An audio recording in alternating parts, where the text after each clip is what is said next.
Hello guys, welcome to my YouTube channel.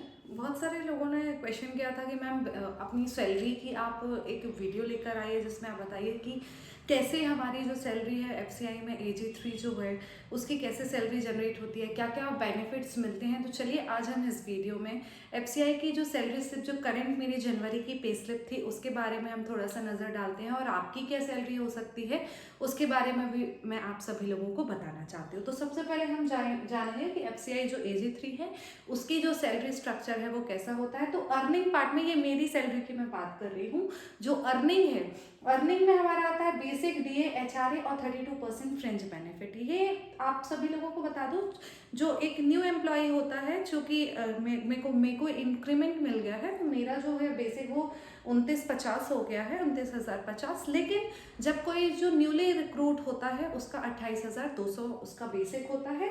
जो DA है वो अभी जो करंट रेट, इस मंथ का जो रेट है वो ये है 51.8%। हमें इसका 51.8% आप निकालोगे तो डीए जो है करंट मंथ का डीए आपको मिल जाएगा 15,048 रुपये। फिर जो एचआरए है वो डिपेंड करता है आप किस सिटी पे स्टे कर रहे हैं, XYZ सिटी, जिस भी प्लेस में आपका जॉब होगा XYZ सिटी में, उसके अकॉर्डिंग एचआरए डिसाइडेड होता है। तो अभी जो करंट रेट चल रहा है वाइट टाइप सिटी का वो है 20%। तो एचआरए जो है वो 5,810 रुपीज़ मुझे मिलता है।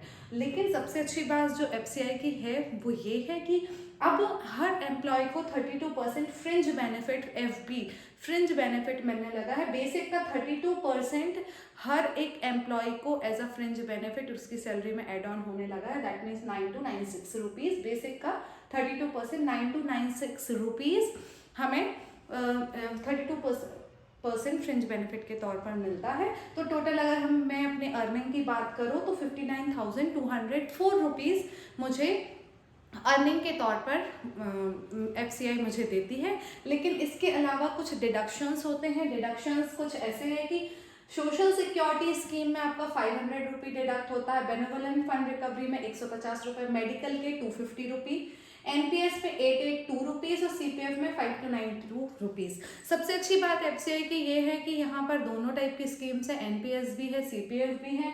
एनपीएस में अपन इतना मिलाते हैं और इसके अलावा ऑर्गेनाइजेशन मिलाती है, और इतना ही नहीं बल्कि ऑर्गेनाइजेशन इसका शायद 8 गुना ऐसा कुछ मिलाती है।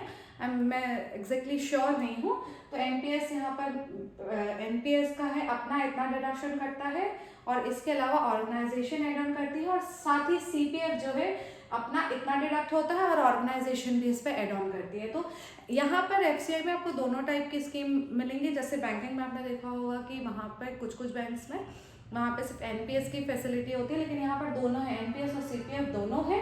तो टोटल 7074 रुपीज़ टोटल मिलाकर डिडक्ट हुआ। तो अगर मैं अपनी सैलरी की बात करूँ, जनवरी मंथ की जो करंट सैलरी थी वो अगर हम इस अर्निंग को डिडक्शन से माइनस कर देते हैं तो 52,130 रुपी ये मेरी करंट जनवरी मंथ की सैलरी थी। अगर आपको अपना देखना हो तो आप यहाँ पर अपना 28,200 रुपये 200 रुपये ये यहाँ पर आपकी बेसिक हो जाएगी। उसके अकॉर्डिंग डीएचआरए और 32% फ्रिंज बेनिफिट हो जाएगा। और आपकी सैलरी अप्रोक्सीमेटली, जब मैंने ज्वाइन किया था तो मुझे 48,000 रुपये मिलता था उस समय। उस रेट के हिसाब से, वहाँ तब के डीए और एचआरए के हिसाब से, उस समय जो एचआरए था वो 18% था, अभी करेंटली वो 20% हो गया है। तो वो डिपेंड करता है कि उस समय डीए और एचआरए का रेट क्या चल रहा है। लेकिन सबसे अच्छी बात मैं आप सभी लोगों को बता दूं कि आप सभी लोग जानते हैं कि 8th पे कमीशन लगने वाला है, 8th पे लगने वाला है। और बहुत ही अच्छी बात ये है कि असिस्टेंट जो ग्रेड 3 की जो अब हमारी सैलरी हो जाएगी वो 75-80,000 रुपये हो जाएगी पर मंथ, और जो कि बहुत ही अच्छी सैलरी है। जिस हिसाब से यहाँ पर काम है उसके हिसाब से मैं देखूँ तो एक बहुत ही डिसेंट सैलरी एफसीआई हमें दे रहा है। तो आई होप आपको ये वीडियो समझ आया होगा। Do like and subscribe to my YouTube channel. Thank you so much.